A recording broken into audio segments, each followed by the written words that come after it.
Bon dia i moltes gràcies. Benvinguts tots a un nou esmorzar informatiu de Fòrum Europa Tribuna Catalunya. Consellers, autoritats, és un honor avui presentar el coordinador general de Convergència i membre de la llista Junts pel Sí, el senyor Josep Rull, el qual introduirà el senyor Jordi Labòria, que va ser regidor, un històric regidor de Terrassa pel Partit Socialista. També aprofito per agrair, com sempre, als patrocinadors Assistència Sanitària i Banco Santander la possibilitat de fer aquest esmorzar. Sense més preàmbuls, senyor Jordi Labòria, moltes gràcies.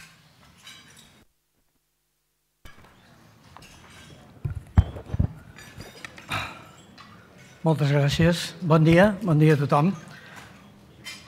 Estic molt agraït per la invitació a presentar a l'amic Josep Rull en aquest acte.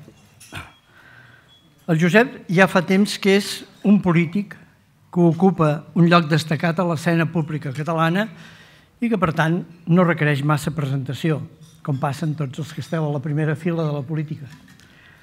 Entenc que és oportú que sigui jo qui el presenti, perquè tu i jo representem dos camins diferents i en certs moments fins i tot oposats, però que ens han portat actualment a coincidir en un projecte independentista comú.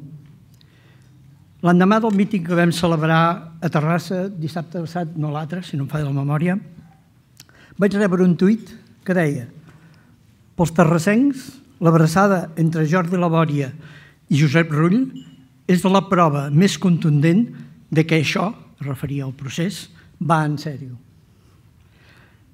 Els tuits tenen la virtut de la síntesi. Crec que aquest és un resum perfecte del que ens ha anat passant a alguns de nosaltres al llarg d'aquest procés. Tots dos hem desenvolupat la nostra tasca política al món local, a Terrassa.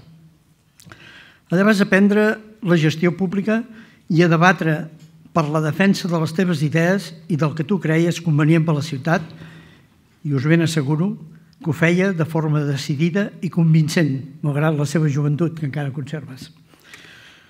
Jo sóc un polític de la transició, socialista, catalanista, sóc un fill polític d'en Pallac, que vaig creure que la transició era un procés que permetria un futur millor, un progrés social i nacional més progressiu. Soc dels que aleshores llegia la Constitució volent entendre que quan parlava de nacionalidades era un pas endavant perquè Espanya acabaria acceptant Catalunya com a nació. Molts d'aquella generació vam necessitar el cop de porta als nassos que ens va donar el Tribunal Constitucional el 2010 per caure definitivament del cavall i incorporar-nos progressivament al procés actual. El Josep Rull no és un polític d'aquella època, tot i que ja feies política, i no ha estat condicionat per la història més immediata del nostre país, pel franquisme, per la necessitat de consolidar la democràcia, pels dubtes que va generar tot el procés de la transició. Com a jove polític ha estat des de sempre, des de quan era responsable de les joventuts de Convergència, profundament nacionalista i independentista. A l'època en què dins de Convergència, em permetreu dir-ho, no tothom es presentava com a tal de forma clara. Va ser a la política local on va acabar de forjar-se com a bon polemista, va perfeccionar el seu discurs polític, en dono fe, de les discussions i controvèrsies que van sostenir l'Ajuntament de Terrassa, però també la seva gran capacitat d'acord i de pacte, alguns pactes com la immigració, recordaràs, jo diria modèlics, que van servir per a altres sectors del món local. Era un polític, i era sobretot un polític, que mantenia el contacte i el diàleg amb la gent, amb el poble. En una ciutat com Terrassa, que és una ciutat síntesi del que avui en dia és Catalunya, especialment diversa, on s'hi troben tots els reptes que té avui en dia el futur del país que hem de construir, vas fer sempre un exercici de la teva capacitat d'acord i de pacte, que serà fonamental a la política del futur. Davant la nova situació que s'obrirà a Catalunya a partir del 27 de setembre, necessitem polítics com en Josep, que, com ell, mantinguin amb força les seves conviccions, prou dúctils i intel·ligents per dialogar i trobar solucions als problemes, que no tinguin la temptació de tancar-se dins el castell de la seva raó i prou tenaços per aconseguir els objectius. Polítics que es mantinguin en contacte amb el poble, aquest poble que és el que ens ha empès cap a la independència. El nostre procés té un líder indiscutible, Josep, la voluntat de molta gent. Això no ho han entès gens des de Madrid. Necessitem, doncs, polítics que escoltin, que no frustrin els desitjos de la majoria de la gent de Catalunya i que siguin capaços de mantenir els lligams que s'han forjat de nou durant aquest procés entre els polítics i la gent. Necessitem Joseps Rulls, diria en singular, en plural. Necessitem el Josep Rull per garantir el nostre futur. I també els labòries. Estem al vostre costat, però la vostra generació és qui ha de gestionar una transició més difícil que la que van fer molts de nosaltres. Vosaltres heu de fer, ni més ni menys, un nou país. Molts us hi acompanyem i us recolzem. Josep, ens ho expliques?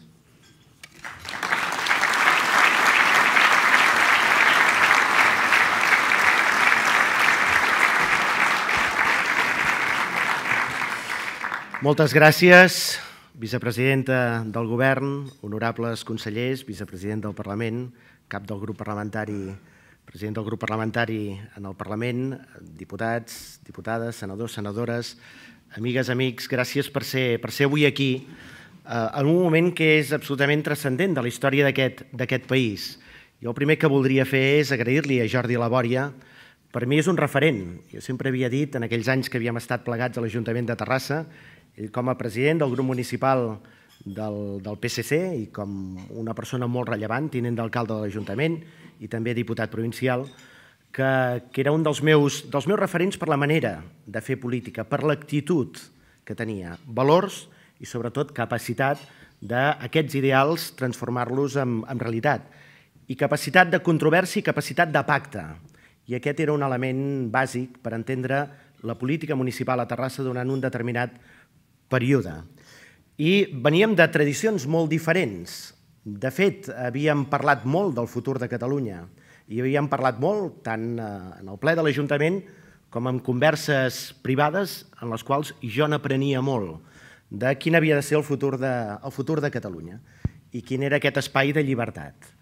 I que avui puguem estar plegats en aquest acte, o per exemple l'altre dia en un acte de Junts pel Sí a Terrassa, algú d'aquesta tradició socialista, defensant que Catalunya ha de tenir un estat propi, demostra que aquest és un moviment tectònic de primera magnitud i demostra que això que en diem el sobiranisme és una gran onada d'esperança que aglutina sensibilitats, ideologies, procedències diferents. En molt bona mesura, aquesta candidatura del Junts pel Sí s'assembla molt a com és aquest país, en què hi ha molta gent que té orígens diferents, però l'important és la destinació comuna que tenim. Junts pel Sí és exactament el mateix. I al llarg d'aquesta intervenció a mi el que m'agradaria és explicar tres coses. La primera és per què hem arribat en aquest moment, que hi ha una part molt important de gent de Catalunya que creu que la millor opció és la independència, i per què gent com Jordi Labòria o gent, per exemple, del meu partit, que creia que era possible l'encaix de Catalunya com a nació dins l'estat espanyol, doncs simplement canvien d'escenari, canvien de pantalla. Segon, les oportunitats que s'obren en el nou país. I tercer, 4 pinzellades sobre l'actitud que ens portarà a fer-ho per fer-ho possible, per fer-ho bé. El primer element és molt bàsic. Jordi Labòria s'hi ha referit. No sabia en quins termes intervindria, quan explicava que per a molta gent d'aquest país aquella Constitució de l'any 78 era un punt de trobada, era un punt de partida, era una Constitució expressada en forma de pacte. De fet, hi ha una dada que a mi m'agrada repetir i que és poc coneguda, que és la següent. L'any 1978, la comunitat autònoma, el territori de l'estat espanyol on la Constitució va ser votada més massivament va ser Catalunya. Un 92% de catalans aleshores van votar aquella Constitució, amb una participació altíssima, com mai no s'ha produït en aquest país, del 80%. Era un punt de partida. Aquell article 2 de la Constitució que parla de la unitat d'Espanya com a nació, però obre la porta a les nacionalitats i regions. Per a molta gent era una porta oberta per tal que l'estat espanyol acabés també essent l'estat dels catalans, un estat compartit. A mesura que ha passat el temps, aquell article 2, la primera part ha quedat fossilitzada. És evident que per una part molt important dels poders polítics avui a l'estat espanyol i pels poders fàctics, l'article 2 només té la primera part. Espanya és una nació, però la segona ha quedat absolutament pulveritzada. Aquella referència a les nacionalitats ha quedat, la plurinacionalitat de l'Estat ha quedat absolutament rebentada. I durant tots aquests anys ho hem vist. La sentència del Tribunal Constitucional és molt clara des d'aquesta perspectiva, la del 2010. Aquella que diu, si vostès catalans se senten nació, són nació, aquesta no és la seva Constitució. Per a molta gent d'aquest país sí que n'era la Constitució dels catalans. Si vostès catalans se senten nació, aquest no és el seu estat. Per tant, aquella idea de passem d'un estat potencialment plurinacional amb una visió absolutament monolítica que impedeix que hi pugui haver aquell anhelat per molta gent aquell encaix.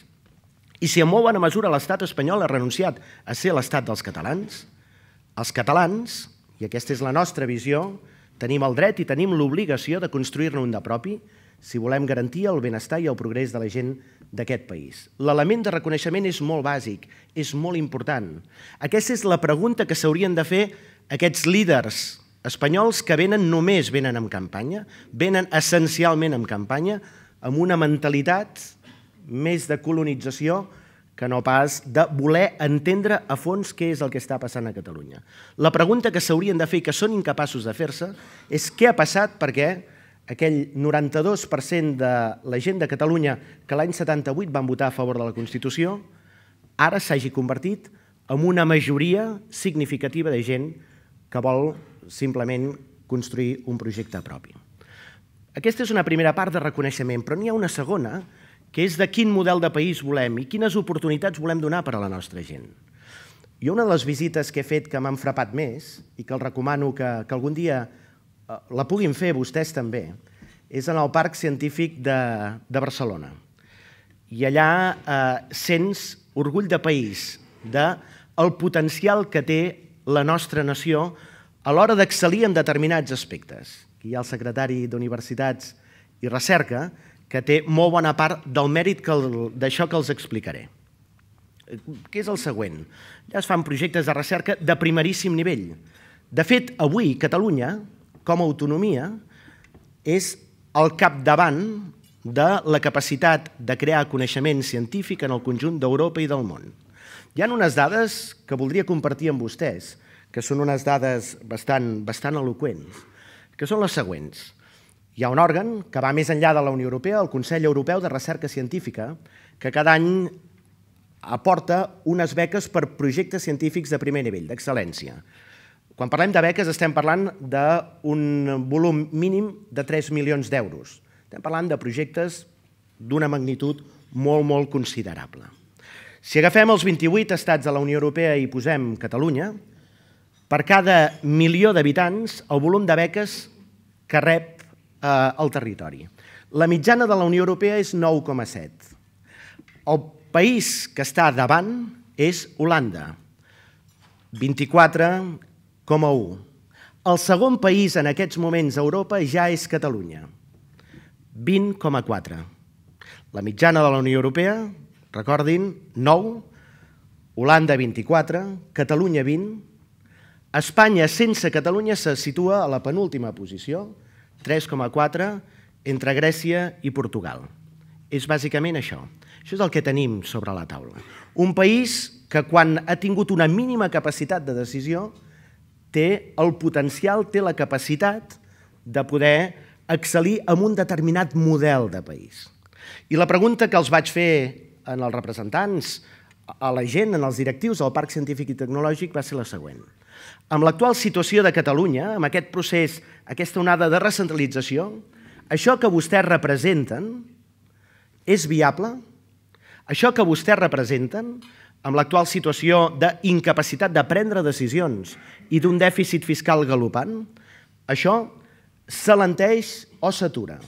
I la resposta va ser molt contundent. Amb l'actual estat de les coses, aquest model d'excel·lència és un model simplement inviable. No és que ralenteixi, sinó simplement s'atura. I estem parlant de quina mena de país volem. Si volem un país que tiri endavant i que sigui competitiu amb una estructura de low cost, de salaris baixos, o volem un país que vagi endavant perquè aposta pel coneixement, aposta pel talent, aposta pel triangle virtuós de recerca, de transferència, d'innovació, d'un país amb un PIB industrial potent, o simplement ens limitem a aquesta resignació que produeix la següent paradoxa, i això ho explica molt bé el president Mas. Quan les coses van molt bé a Catalunya, nosaltres tenim, quan anaven molt bé les coses, tenim un 7, 8, 9% d'atur, que és l'atur que té Dinamarca, per exemple, o Àustria quan les coses els van molt malament. Aquesta és la diferència radical de model. Quan Catalunya tenia una estructura econòmica amb un PIB molt tancat, amb un PIB industrial relativament baix, molt tancat amb ell mateix, amb poca capacitat exportadora, al sector logístic hi havia un cert potencial, però no era una realitat. El sector agroalimentari, que avui és excel·lent, també tancat amb ell mateix, centrat en la construcció, centrat en els serveis. El dèficit fiscal i la incapacitat de prendre decisions tenia un impacte relatiu. En el moment que Catalunya està en condicions de fer el pas endavant, el dèficit fiscal i la incapacitat de prendre decisions estratègiques sobre qüestions clau, energia, mercat laboral, capacitat de poder injectar recursos a sectors estratègics, aquest model simplement és inviable. I aquesta és la tria que tenim. Quan diem de construir un estat nou, ens referim a si volem ser un estat en què quan les coses van bé ens situem al 7-8% d'atur, però quan van malament se'ns dispara aquest atur, justament per aquesta base d'un model de low cost. Nosaltres, i això cito Toni Castellà, som l'únic país del sud d'Europa amb capacitat de fer aquest salt endavant, amb capacitat d'aprofitar tot l'actiu tecnològic i de coneixement que hem estat capaços de fer. Som l'únic país del sud d'Europa amb aquesta capacitat. I hem de ser capaços també de, ara que tenim un 18-19% de PIB industrial, amb possibilitat d'arribar, si fem bé les coses, en pocs anys, 24-25%, com els països del nord d'Europa, i que la logística ja no és, diguem-ne, una potencialitat, sinó que és una realitat. I veig Ramon Tremosa, que explica molt bé la situació geoestratègica que té Catalunya, que és això dels ports. Quan parlem del corredor mediterrani, estem parlant d'actuar realment com a porta d'entrada d'Àsia a Europa. Estem parlant bàsicament d'això.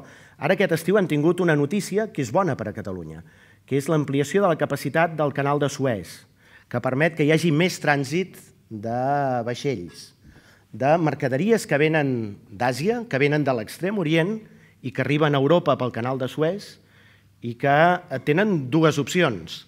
Ara, malauradament, pel canvi climàtic, i a la directora general de Polítiques Ambientals, hi ha una tercera opció, que és que passin, en el moment que hi ha el desglàs, que passin, diguem-ne, per l'Àrtic. Però aquests vaixells el que fan és destinen, perden 2, 3, 4 dies i prefereixen anar als ports del nord d'Europa. Prefereixen anar a Anvers, prefereixen anar a Hamburg, prefereixen anar en aquests ports perquè tenen rius, nosaltres no els tenim, aquests rius que els permet comunicar mercaderies, però tenen molt bona connexió ferroviària. Nosaltres podem ser això. I com explica molt bé Ramon Tremosa, tenim capacitat perquè darrere del Port de Barcelona hi ha el Baix Llobregat, hi ha els Vallesos, hi ha el conjunt del país de tenir capacitat de transformació industrial per donar-hi valor afegit. Això és el que podem fer nosaltres. I en aquests moments no tenim la capacitat de fer-ho. El corredor mediterrani vol dir bàsicament això. Vol dir ser un país potent, amb capacitat d'apostar pel talent, pel valor afegit, per la innovació, o ser un país de baix cost. És això, aquest és el dilema. I legítimament hi ha gent que diu quedem-nos com estem. Resignació. I nosaltres diem no, aquest país té uns potencials, una capacitat extraordinària per anar endavant. El dilema és justament això. I ser un país com Àustria o Dinamarca vol dir que són països que tenen 3 característiques. Tenen moltes altres, però sobretot 3. Són països, 1, amb molta capacitat de creixement econòmic, 2, en conseqüència, molta equitat social, un estat del benestar sòlid, perquè els salaris són alts i perquè l'estat del benestar es pot mantenir i es pot consolidar. I 3, un concepte que és fonamental, que és pacte social, que vol dir capacitat d'acord entre el govern, els empresaris, els sindicats i la societat civil. I Catalunya pot fer això.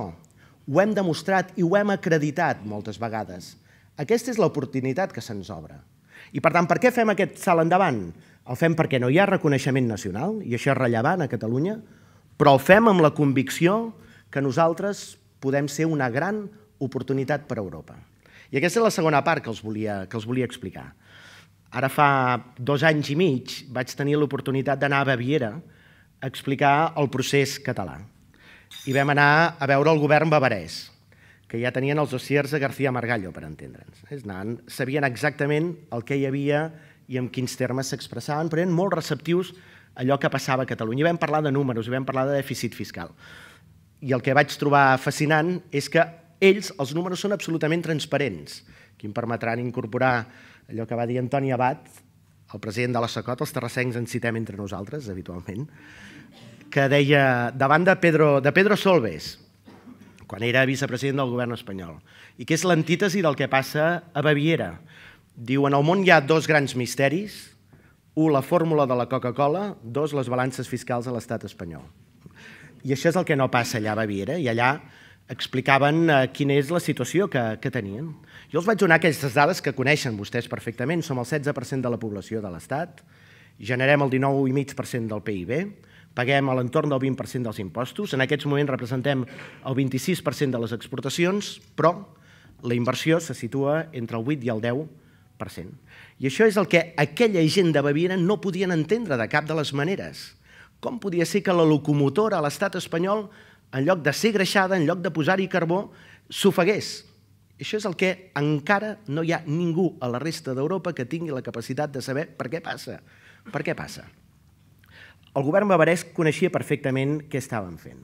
Però després també vam tenir la possibilitat d'anar al Parlament de Baviera, que hi ha una majoria amplíssima dels socialcristians. I un dels líders del grup parlamentari no coneixia massa, jo diria gens, ni els informes Margallo ni el que estàvem fent nosaltres. Un cert desconeixement. I una certa actitud de desconfiança d'algú del nord respecte a algú del sud, que ell creu que bàsicament subvenciona i financia. Hi ha un moment que fa una pregunta, que és, però vostès, els catalans, què volen? I la resposta que els vam donar, em sembla que representa el sentit d'allò que estem fent en aquests moments. Els vam dir 2 coses. 1, volem decidir democràticament el nostre futur. 2, volem viure del nostre propi esforç. La percepció que aquell home tenia era que anàvem allà a demanar ajuts, subvencions, subsidis. No, els catalans volem viure del nostre propi esforç. Perquè la independència de Catalunya és una oportunitat positiva per a Europa. A Europa li interessa que al sud hi hagi un país que s'assembli molt a com és Catalunya. I Catalunya s'assembla molt, al seu torn, a com són els països millors del centre i del nord d'Europa, que és un país petit, relativament petit, com Àustria, com Dinamarca, com Suècia, que té una economia molt diversificada, que té molta capacitat d'exportació, que té un potencial de coneixement de primera magnitud, que en aquests moments, si tenim les eines adequades, aposta per la innovació. És això, a Europa li interessa, perquè tenim el millor del nord, que és la cultura de l'esforç, la feina ben feta, i el millor del sud, que és l'optimisme, la creativitat, la mediterraneïtat. Permeten explicar-los una anècdota sobre això de la creativitat. I a vegades creativitat en tots els àmbits, també en l'àmbit cultural. L'altre dia em vaig adonar que era gran, diguem-ne, gran d'edat. Vaig anar a la universitat i hi havia uns estudiants de segon de dret i els vaig dir, Us en recordeu dels Jocs Olímpics del 92? Van mirar i diuen no perquè no havíem nascut. I vaig pensar, ostres, no. Soc gran, definitivament gran. Alguns de vostès, potser sí que se n'en recorden, jo hi era en els Jocs Olímpics, i vaig ser voluntari de la cerimònia d'inauguració de la cloenda. Se'n recorden de la Fura dels Baus? És a dir, des dels Jocs Olímpics del 92 mai no hi ha hagut cap altre Jocs Olímpics que fessin una expressió com les que es feien abans, que eren allò de la factoria Hollywood i Walt Disney. Després de la Fura dels Baus, després d'aquella cerimònia d'inauguració dels Jocs del 92, creativitat en estat pur, mediterraneïtat, res no va ser igual. És això, nosaltres som aquests. Som els que tenim els millors valors del nord i també tenim els millors valors del sud. I tenim una cosa afegida, que ara en aquestes eleccions perilla, que és el que expliquem quan anem a veure representants d'altres països, que és que nosaltres, que som un país d'una diversitat extraordinària, en què el 70% de catalans, i això és el que ni Pedro Sánchez, ni Mariano Rajoy, ni Pablo Iglesias són capaços d'entendre, el 70% de catalans o ha nascut fora de Catalunya o té el pare o la mare que ha nascut fora de Catalunya. 70%. Aquella definició que vaig sentir, Catalunya és terra de pas i català és qui s'hi queda. Doncs és això. I escoltava discursos d'aquests que són d'un etnicisme impresentable. I en molt poc temps hem passat de 6 milions a 7 milions i mig d'habitants perquè ha vingut molta immigració del nord d'Àfrica i de Llatinoamèrica. A Terrassa vam ser el primer municipi important de Catalunya i de l'estat espanyol que vam fer un pacte per la ciutadania, un pacte per la immigració. Terrassa, Terrassa vol dir Can Anglada, vol dir això, i ho vam fer i ho vam fer bé. I què els expliquem? Diem, malgrat això, Catalunya avui en el seu Parlament no té cap partit xenòfob. Cap. Hi ha cap partit. Ara això pot entrar en risc. Ara, en aquestes eleccions, això pot entrar en risc. És a dir, el discurs que fa García Albiol és un discurs, diguem-ne, que s'assembla molt a aquestes expressions que són simplement xenòfobes. Però fins ara aquest país, que és un país que hagués pogut tenir una tensió interna extraordinària, ens ha ensenyat a nosaltres mateixos i pot ser una aportació positiva al món de com es gestiona aquest fenomen de la immigració amb un fortíssim sentit comunitari. Això també ens hi juguem en aquestes eleccions. I aquelles expressions repetànies del no estan a punt de trencar quelcom que és molt valuós per a aquest país, que és la cohesió interior, que és aquella idea de Catalunya un sol poble. Fins ara nosaltres tenim l'orgull, el privilegi d'anar a la resta d'Europa i explicar que bo i la nostra naturalesa de país amb molta aportació, nosaltres no hem tingut cap partit xenòfob en aquests moments en el Parlament. I acabo ja amb la darrera qüestió. Doncs com ho volem fer això? Doncs pacíficament, democràticament i cívicament. Això és com ho volem plantejar i ho volem fer votant. I des de Junts pel Sí, un dels elements importants és que hem aconseguit que aquestes eleccions ja siguin concebudes per a tothom com unes eleccions plebiscitàries, com el referèndum que no se'ns deixa fer. I ho farem legalment. Aquí veig Gemma Calvet, que vam fer ara fa un any la llei de consultes, que el Tribunal Constitucional també va esbudellar. Però els criteris que seguien aquella llei de consulta són els mateixos criteris que ara apliquem, que és legalitat, que és legitimitat democràtica, que és seguretat jurídica. Aquests són els nostres principis, que és voluntat de diàleg. Nosaltres som aquests. Som els de la legalitat interna espanyola i la legalitat internacional, perquè la legalitat internacional també és legalitat. Perquè el dret internacional té jurisprudència, té doctrina, té uns principis, i aquests són uns principis que nosaltres posarem en valor. Això ens ho ensenya Carles Viver i Pissunyer constantment. Aquesta és la idea bàsica que tenim. Som aquests i ho farem ben fet. Aquesta és la nostra obligació. I aquestes urnes són impecables des d'aquesta perspectiva. Impecables, tan impecables que l'àrbitre d'aquestes eleccions es permet fer arbitrarietats com les d'aquest dissabte o d'aquest diumenge en relació a la compensació del temps de les manifestacions. Per què el Regne Unit va acceptar que Escòcia votés? Primer, per una forta tradició i radicalitat democràtica. És evident que sí. Però segon, perquè el Regne Unit té un projecte interessant per oferir als escocesos i als galesos i als anglesos i fins i tot als irlandesos al nord. Un projecte interessant, mínimament interessant. Els forts pacten, els dèbils imposen. El Regne Unit és fort i pacta un referèndum a Escòcia perquè sap que pot arribar a convèncer els escocesos. De fet, els va convèncer, però ara aquella tercera via que es va posar sobre la taula s'ha demostrat que no és certa. Ja els escocesos, evidentment, s'hi estan tornant. Els dèbils imposen. I el gran drama que té aquest país és que Espanya és un projecte d'una debilitat extrema. Quan diem Espanya, l'estat espanyol, l'Espanya institucional, aquesta que ens ve cada cap de setmana a parlar-nos, no té un projecte interessant per a Catalunya més enllà de la por. I quan no tens res interessant a oferir, les urnes espanten. I, per tant, aquesta és l'obsessió per no permetre posar les urnes. Però nosaltres, utilitzant un mecanisme d'una legalitat impecable, hem posat les urnes, posarem les urnes aquest dia 27 de setembre, i el dilema és entre por i esperança. Allò que deia Nelson Mandela, que les teves decisions reflecteixin les teves esperances i no les teves pors.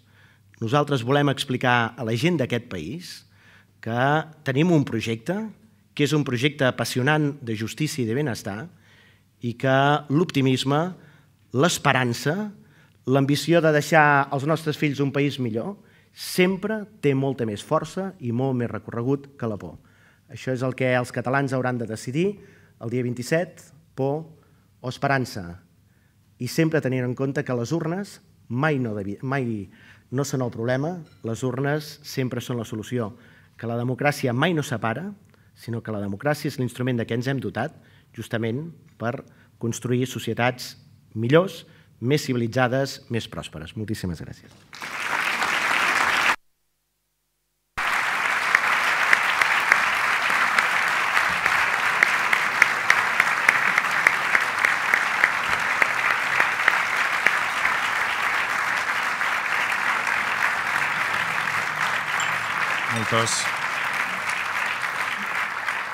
Moltes gràcies, senyor Rull. Estan arribant les preguntes encara. Aprofitaré jo per fer la meva primera. Sigui quin sigui el resultat del 27 de setembre, els resultats seran ajustats. Pot ser no amb escons, segons diuen les enquestes, però sí amb número de vots. En qualsevol cas, Catalunya serà una societat dividida entre els que estan a favor de la independència i els que no, i tot això s'haurà de posar en comú altre cop. Quins passos s'haurien de donar el dia 28 per tornar a unir Catalunya? No, per nosaltres insistim en aquest argument que la democràcia el que expressa és que hi ha visions diferents sobre les coses. Nosaltres el que volem és treure una majoria d'escons, treure una majoria de vots, clara, i a partir d'aquí tenim un full de ruta que és conegut per part dels ciutadans, que jo voldria posar en valor que aquest full de ruta té moltes garanties democràtiques, perquè vol dir que els catalans al llarg d'aquest procés s'hauran de pronunciar en diverses ocasions per tal d'avalar aquest procés, que és la votació del dia 27, la votació que farem a eleccions constituents immediatament després del procés de desconnexió i finalment la darrera votació avalant o no avalant la Constitució que sotmetrem a la consideració dels ciutadans. I és en el procés d'elaboració d'aquesta Constitució que es poden construir amplíssims consensos, grans consensos. I aquesta és la nostra idea. Un cop baixi tota la tensió pròpia d'aquestes eleccions, que hi ha hagut una part que no les ha enteses de cap de les maneres, aquest és un país amb amplíssima capacitat de generar consens a l'entorn d'aquests valors cívics i a l'entorn d'aquestes oportunitats a què feia referència al llarg de la meva intervenció. Si vostès obtenen majoria absoluta, quin missatge esperen obtenir o desitjaria sentir de Madrid el dia següent, ja sigui el senyor Rajoy, el senyor Sánchez, el senyor Iglesias, etc.? En un país normal, avançat, democràtic, civilitzat, el que hauria de passar, que és el que hauria d'haver passat immediatament després del 9 de novembre, és asseure's a parlar i a negociar. De fet, fixin-se que en el full de ruta que proposem a la ciutadania Junts pel Sí, el procés comença amb una declaració inicial, amb una declaració que nosaltres en diem d'inici del procés, que de fet és una apel·lació al diàleg. És una apel·lació al diàleg. Aquesta declaració inicial el que diu és: Estat espanyol, asseiem-nos a veure com som capaços de posar en valor el que han decidit els catalans, a la Unió Europea i a la comunitat internacional. Quan més majoritària sigui l'opció del sí, i concretament de Junts pel Sí, més pla serà el terreny i més facilitats tindrem perquè s'asseguin a negociar. I aquesta és la idea. Negociem quina és la sortida. El president Mas s'hi ha referit en diverses ocasions i els membres de la candidatura Junts pel Sí volen oferir un referèndum vinculant? Doncs que el posin sobre la taula. Els forts pacten, els dèbils imposen. Malauradament, soc poc optimista perquè continuo tenint aquesta sensació que l'estat espanyol té una debilitat de model que és molt limitadora i que els dificulta molt de poder asseure's a parlar i a resoldre això en uns termes que siguin adequats. En qualsevol cas, nosaltres, amb la legitimació que ens pugui donar el poble de Catalunya, continuarem avançant en el procés. Però l'oferta de diàleg hi és des del primer moment. El full de ruta s'inicia amb una apel·lació al diàleg a totes les parts i d'una manera molt clara a l'estat espanyol. Si vostès guanyen, dintre de 2 mesos hi haurà probablement eleccions generals, previsiblement el 20 de desembre o el 13 de desembre. Esperaran el nou govern que surti d'aquestes eleccions generals? Es presentarà una llista Junts pel Sí? Seria, si el dia 27 de setembre aquestes eleccions van bé, el que tindria sentit és repetir aquest mateix model. Això no ho tenim tancat, no n'hem acabat de parlar. Jo els expresso la meva posició i que és una posició compartida per la direcció del meu partit, però en qualsevol cas tindria sentit que tornéssim a expressar aquesta voluntat d'utilitzar els millors instruments d'expressió majoritària per fer-ho viable. I a partir d'aquí hem de veure, més enllà de la franja de Ponent i en el Madrid polític, quina nova configuració de forces hi ha. Però som relativament poc optimistes perquè el que passa és que aquella pregunta que els deia que són incapaços de fer-se encara no se l'han feta, que és per què hi ha una majoria tan important de catalans que han fet aquest trànsit, com l'ha fet Jordi Labòria, com l'ha fet molta gent del meu partit, el meu mateix partit, el nostre partit, en el sentit de dir si l'Espanya plurinacional ja no és viable, si l'estat espanyol no vol ser el nostre estat, construïm-ne un de propi, però veurem. I, per tant, nosaltres sempre estem expectants. Fixin-se que en el full de ruta que vam pactar inicialment, vam tenir la possibilitat de negociar-ho en nom de Convergència amb el company Lluís Coromines, i posàvem, ho vam signar, Convergència, Esquerra Republicana i l'ANC, l'Òmnium i l'AMI. Estarem expectants allò que pugui passar a Madrid. I ho tenim escrit i ho tenim rubricat, estarem expectants. Nosaltres som els del diàleg. Som els de sempre, el diàleg com a gran instrument de treball i, per tant, nosaltres estarem sempre oberts al que pugui passar a Madrid, però hi ha un factor que és fonamental, que és que el dret a decidir és irrenunciable per a nosaltres. Quina serà la clau de seguir governant Catalunya a partir del 28 de setembre amb un govern que prengui decisions de gestió diària amb sanitat, amb educació, amb inversió en infraestructures, amb negociar a l'Estat traspassos, etc., mentre al mateix moment paral·lelament s'està negociant en Madrid una declaració d'independència? Serà un govern molt instrumental, però que no renunciarà a fer instrumental perquè és un govern concebut per fer el procés de transició nacional. I, per tant, té la mateixa excepcionalitat aquest govern que tindrà la llista, i per això diem un govern de concentració, que és un govern que reflecteixi el màxim nivell de sensibilitats. I, per tant, és transitori, però en cap dels casos no renunciar a la gestió del dia a dia, d'aquells elements que són bàsics per a la gent d'aquest país, l'emergència social o estar al costat de les empreses d'aquest país per tal de donar-los facilitats i que no perdin oportunitats. Això ho continuarà fent. Evidentment, amb una majoria absoluta de Junts pel Sí, això serà molt més fàcil de poder garantir la compactació d'aquest govern i una gestió, diguem-ne, més clara, tant del procés en majúscules com del dia a dia de la gent, però tenint en compte que té aquest caràcter, aquesta naturalesa excepcional. Hi ha una persona que pregunta concretament si sempre parlem de fer les coses correctes per aconseguir la independència, per què s'amenaça amb la DUI? No, la DUI no és una amenaça. Fixin-se que posem un període de 18 mesos amb la voluntat de negociar a fons. I el dret internacional públic, amb algunes de les seves expressions, què ens diu? Ens diu, vostès acreditin que ho estan provant tot, que han utilitzat, hi ha Dolors Feliu que ha escrit a fons sobre aquesta qüestió, que ha utilitzat tots els instruments del dret intern espanyol per tal de fer viable això. Però en qualsevol cas el que no hi pot haver és un element de resignació. I per això el que diem és, després d'haver gestionat tot aquest procés de diàleg, que és un diàleg que té 4 parts, Catalunya, Espanya, la Unió Europea i la comunitat internacional, aleshores haurem de prendre aquelles decisions, però sempre emparats amb determinades expressions que hi són del dret internacional públic. I són principis generals del dret internacional públic, i són doctrina del dret internacional públic, i és. I per tant nosaltres sempre estem extraordinàriament amatents en aquesta qüestió. La legalitat no s'esgota amb el dret intern espanyol. Nosaltres no acceptarem això perquè seria limitar-nos innecessàriament. Hi ha d'altres legalitats que nosaltres al llarg d'aquest procés posarem en valor. El senyor Daniel Arassa, Plataforma per la Família, fa el següent comentari. Ha parlat de l'actiu tecnològic que el situa dins de la Unió Europea, però tant la senyora Angela Merkel, el senyor Cameron, la Comissió Europea els van dient una i altra vegada que si Catalunya surt d'Espanya surt de la Unió Europea. Vostès diuen que no. Qui creu que té més capacitat de decidir el que passa a Europa? Un principi que és el principi pragmàtic. I les relacions internacionals, i sobretot els últims anys, el que hem vist és que el principi pragmàtic era el que s'imposava. Si fa 10 anys es haguessin preguntat si en virtut dels tractats de la Unió era possible rescatar països en fallida financera, la resposta hagués estat que no, de cap de les maneres. I tanmateix la Unió Europea, juntament amb d'altres institucions, ha fet un rescat de Grècia, de Portugal i d'Irlanda, principi pragmàtic, perquè si no s'hagués fet així, això hagués anat en perjudici de tothom. I per tant, aquest és un primer element. Segon element, ells expressen una voluntat. Fixin-se, quan hi havia tot el procés d'independència dels països bàltics i Lituània, Jacques Delors, l'aleshores president de la Comissió, va dir amb tota rotunditat, inspirat per Felipe González, i Felipe González se'n vanta d'aquella conversa prèvia que va tenir amb Jacques Delors, de dir Lituània mai no serà independent. Doncs Lituània és independent, és de la Unió Europea i té l'euro com a moneda.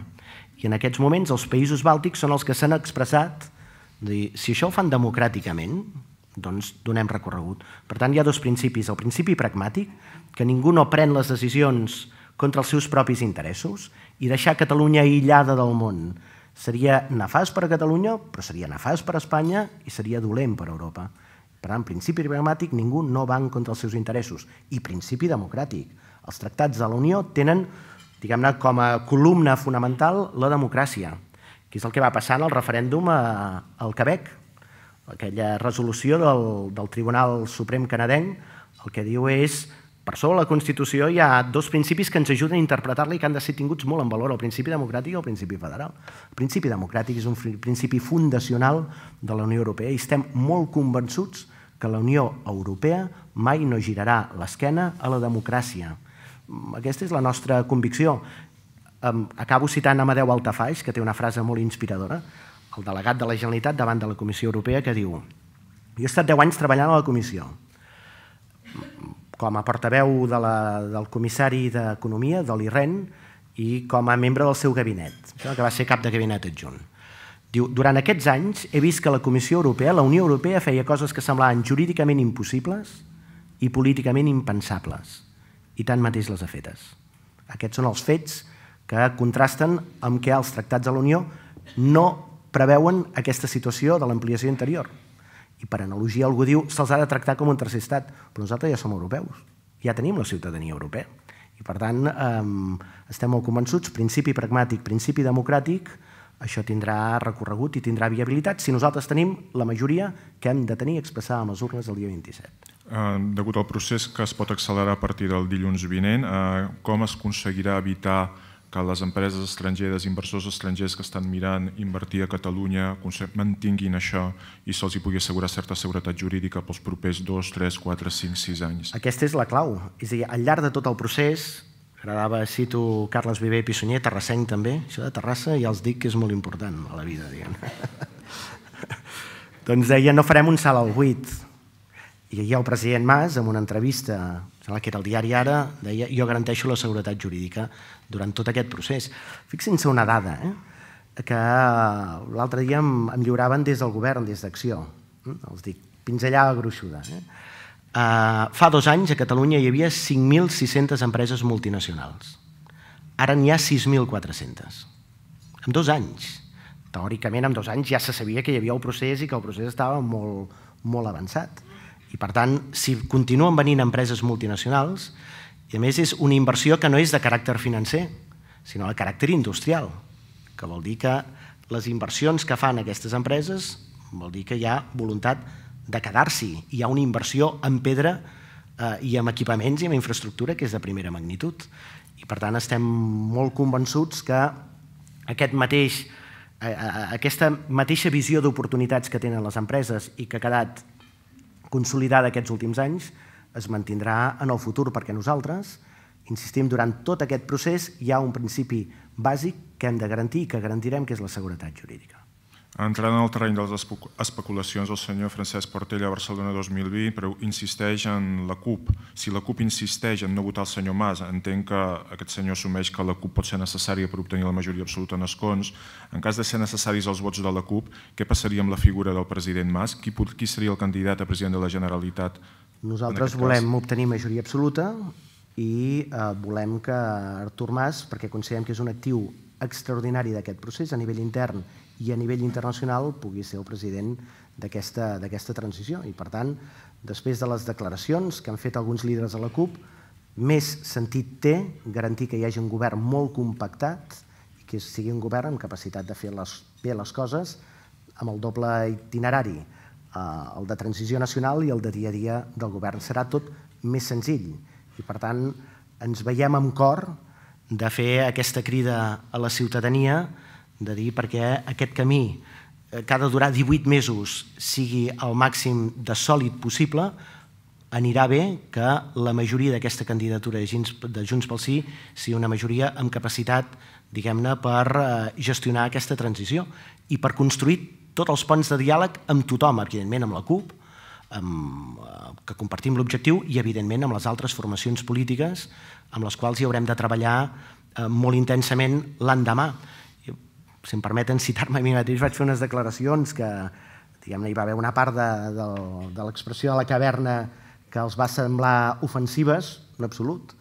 És a dir, la Constitució que volem fer ha de ser la Constitució dels del sí i dels del no. I per tant, nosaltres l'endemà cridarem a elaborar aquesta Constitució els que han votat sí i els que han votat no, siguin els matisos que siguin. Els asseurem a tots, perquè si no aquest nou país no té cap mena de sentit, no té cap mena de viabilitat. Tot serà més fàcil si hi ha una majoria amb capacitat de gestionar el dia a dia i aquest procés de transició de la manera més compactada possible.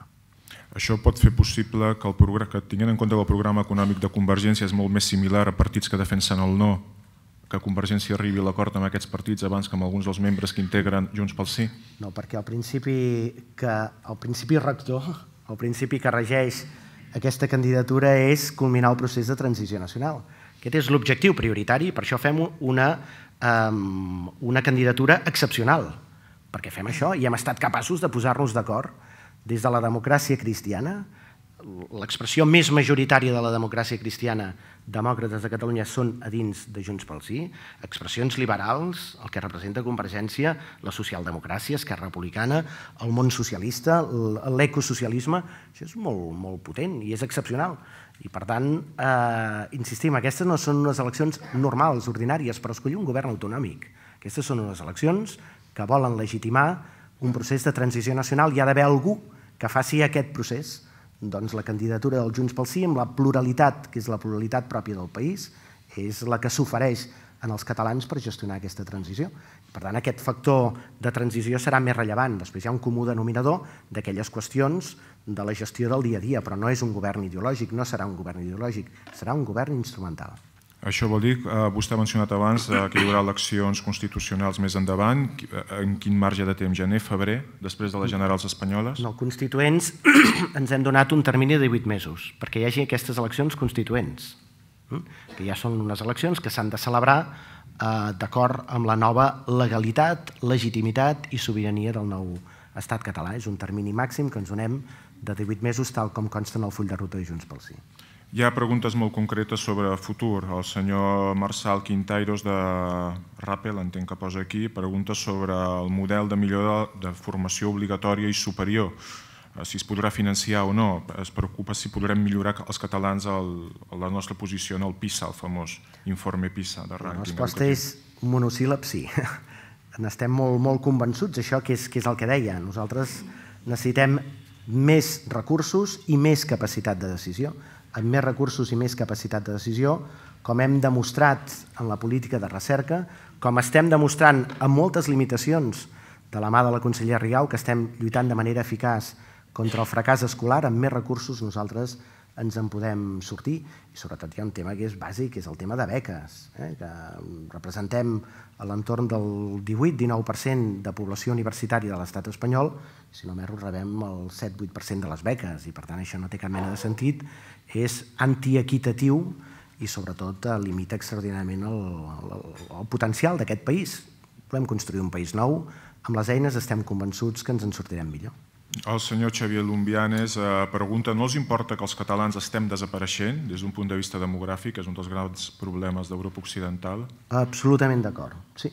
És a dir, nosaltres, quan ara hi ha tot el debat de les beques, vull dir, de les beques de les pensions, el problema no el tenen la gent que està jubilada en aquests moments. El problema el tenim els que som dels anys 60, de la generació del baby boom, que darrere nostra tenim uns problemes importants de natalitat. Què ens agrada d'aquests països del nord d'Europa? Que tenen bones polítiques de família, bones polítiques de natalitat i que són la millor aposta per la sostenibilitat de l'estat del benestar. Amb l'actual estat de les coses nosaltres no podem garantir bones polítiques de l'estat del benestar, això ho ha treballat molt intensament la consellera Munté, en l'àmbit justament de suport a la família. Estem molt limitats. I suport a la família, que vol dir bones polítiques de natalitat, són la millor garantia per la sostenibilitat de l'estat del benestar, sens dubte. Ja se n'ha parlat, però òbviament ho he de preguntar, la seva opinió sobre el paper del Cercle d'Economia, demanant un referèndum d'autodeterminació en el cas que hi hagi una majoria absoluta clara dels vots a favor de la independència. Doncs aquesta és una idea que nosaltres hem plantejat des del primer moment i que continuem plantejant l'endemà d'oferir-ho. I per tant el Cercle d'Economia també ho va posar sobre la taula. Per tant ens anem acostant a un terreny que és interessant. Resposta del govern espanyol, contundent. L'article 1.2 és l'alfa i l'omega. La soberanía nacional reside en el pueblo español del que emanan los poderes del Estado. Recorden, jo soc l'alfa i l'omega i fora d'això no hi ha vida. Doncs aquest és el tema, l'article 1.2. I en canvi hi ha d'altres articles de la Constitució que donarien molt marge, però aquesta és una pantalla que malauradament està passada perquè al davant tenim PP i PSOE que continuen insistint en aquesta idea de la unitat d'aquesta sobirania nacional i renuncien a instruments. El referèndum, i això en vam parlar amb la Gemma Calvet, el referèndum que van fer a Escòcia, en aquella compareixença, era un referèndum de base consultiva. Què el fa vinculant? La voluntat política d'Edimburg i Londres de fer-lo vinculant. Si hi ha voluntat política, hi ha tots els instruments del món, però quan es fossilitza la Constitució, hi ha una determinada expressió, que és la de la dreta del PP, que són aquells que van combatre la Constitució l'any 78, Jordi Labòria, són els que ara utilitzen la Constitució com a arma llancívola. Això és inaudit, Doncs aquí el que veiem és que no. Carta de Felipe González, aplaudida per uns sectors amplis, això ho explica molt bé el conseller Homs, que la part rellevant no és la que ens tillen de feixistes, sinó la part final, que és que diu votin el que votin els catalans ens és absolutament irrellevant, indiferent. Aquesta és l'actitud. L'article, em sembla, és el 83 o 84 de la Constitució francesa, diu que tot és negociable dins la Constitució francesa menys dues coses, l'integritat del territori i el model republicà.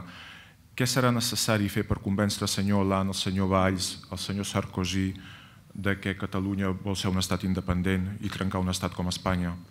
Doncs que insisteixo que som una oportunitat per al conjunt d'Europa i que som l'expressió més europeista en un moment d'una Europa diguem-ne que té una crisi greu de valors i que una Europa amb voluntat cada vegada menys federal, menys federalitzant, nosaltres diguem-ne som aquesta onada positiva.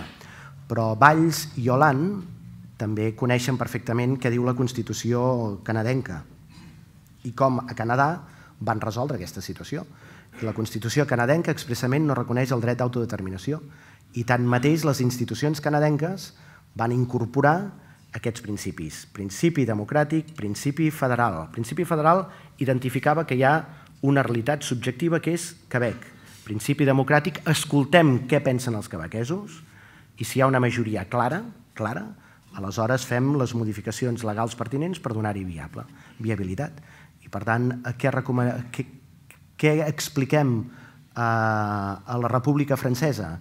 Doncs que un país que ells valoren i que forma part de la francofonia, que és el Quebec, ha gestionat una situació similar a la nostra, amb uns termes molt raonables, per bé que, insisteixo, la Constitució de Canadà podia ser llegida com pretenen llegir la Constitució espanyola PP i PSOE, que és fossilitzada, mentre que les institucions canadenques, que vol dir la Cort Suprema, el Tribunal Constitucional, i que vol dir els grans partits, han entès que aquests dos factors són fonamentals per entendre un principi democràtic i que la legalitat, quan afecta aquest principi democràtic, deixa de ser legítima. I això hi ha literatura suficient com per entendre-ho. Aquest serà l'element de complicitat. I que serem un gran aliat de França, com serem un gran aliat d'Espanya. Insistim, com serem un gran aliat de Portugal. Nosaltres, insisteixo, som una oportunitat positiva pel conjunt d'Europa. Disculpi, l'he interromput. La pregunta és, està satisfet del paper del senyor Raül Romeva com a número 1 de la llista? Sí, claríssimament, perquè representa aquesta transversalitat i és el denominador comú, és el punt comú, i ha estat capaç, i això li volem agrair extraordinàriament, de trobar la síntesi en tot això que representem. Perquè ser cap de llista d'una candidatura tan excepcional com aquesta és molt difícil, molt complicat, s'ha de ser molt valent i s'han de tenir les idees molt clares. Vaig tenir l'oportunitat d'escoltar Raül Romeva justament en aquest mateix fòrum. Ha estat capaç de trobar aquest comú denominador. I per tant, aquesta valentia i aquesta actitud de servei, doncs des del nostre partit la volem posar molt, molt i molt en valor. El senyor Mario Cugat pregunta, ja han insistit prou els jubilats que les pensions estan garantides? Hem d'insistir més. Durant aquesta setmana, aquí els caps de campanya aniran a aquesta línia, perquè ara vaig a ser molt contundent. He intentat ser políticament molt correcte durant tota la intervenció. Hi ha una paraula valenciana que a mi m'agrada molt, que és una paraula que és roïn, una persona roïna. Home, explicar a la gent gran i fer-los por sobre el tema de les pensions hi ha d'haver una certa actitud roïna. I per tant, com que és tan clar, l'altre dia el conseller Mas-Colell ho va explicar amb molta claredat. És a dir, és un contracte, és un dret bilateral entre els pensionistes d'aquí i l'estat espanyol. Ell mateix es posava com a exemple, deia, jo he cotitzat als Estats Units i per tant cobro una part de la meva pensió als Estats Units. I això és claríssim. I per tant, amb aquest tema, si hi ha alguna qüestió en què la gent ha d'estar necessàriament tranquil·la, és aquest. L'estat espanyol té l'obligació de pagar les pensions fins l'últim dia i si hi ha el reconeixement de Catalunya, després el lògic seria fer un acord per tal que el nou estat català pogués fer aquesta subrogació, però hi ha una obligació i no es pot jugar, no es pot putinejar aquesta obligació legal. Faig un judici de valor i sé que és un judici de valor i en faig poc, però té un punt d'immoralitat utilitzar aquesta eina tan sensible i amb falsedats per guanyar unes eleccions. Permeten que citi Obama, que el citava Xavier Bosch l'altre dia amb un article que feia una apel·lació, deia, tant de bo la por mai més no sigui un argument per guanyar unes eleccions. Doncs aquests que estan tan entusiasmats amb Obama que s'apuntin a aquesta frase i que actuïn de manera seriosa i de manera honesta amb la gent d'aquest país. Per acabar, una pregunta molt personal. Vostè i jo ens vam conèixer parlant d'infraestructures ja fa bastants anys, igual que el senyor Tremosa, tema que m'apassiona. A Catalunya 4.700.000 persones viuen a un radi de 50 quilòmetres de plaça Catalunya. Realment Catalunya, si fos un estat independent, seria l'estat més centralista d'Europa amb diferència, i aquí estan els números i ho saben. Això és una veritat. Què passa? Quin model d'estat preveu vostè per la Catalunya independent des d'un punt de vista d'equilibri del territori? No sigui que dintre de 20 anys ens trobem una regió del nord-oest de Catalunya demanant vés a saber què. Catalunya, i això no és menor, Catalunya, l'estat català serà plurinacional, perquè tenim la Vall d'Aran, i per tant, això sens dubte, i per tant aquest és un principi filosòfic que fem, però resol amb infraestructures. L'altre dia vaig tenir possibilitat de fer campanya a l'Alt Pirineu, a Tremp, i les reivindicacions són fer determinades infraestructures, determinats túnels que permetin una cosa que és fonamental, que és que la gent del territori es pugui quedar a viure en el territori i tingui les mateixes oportunitats. I les infraestructures et donen molt marge per poder-ho fer. I vol dir relligar extraordinàriament el país. I vostè que coneix el tema infraestructures, el factor en la nova política d'infraestructures és el factor temps.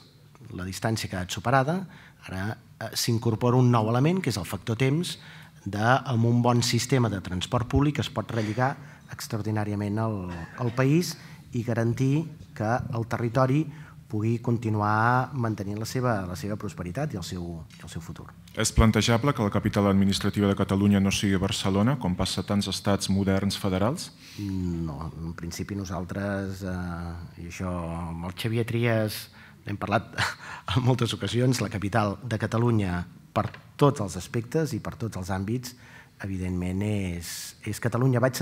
És Barcelona. Vaig sentir una expressió que deien Catalunya sense Barcelona seria com Occitània o com la Bretanya, que tenen un problema de capitalitat important.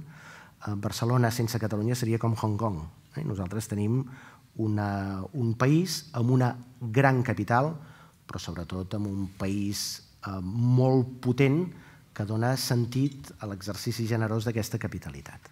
Doncs ja els diré als manresans que no es facin il·lusions. Moltes gràcies a tots vostès. Gràcies als patrocinadors Banc Santander i Assistència Sanitària. Passo la paraula al senyor Andreu Obis en nom d'Assistència Sanitària.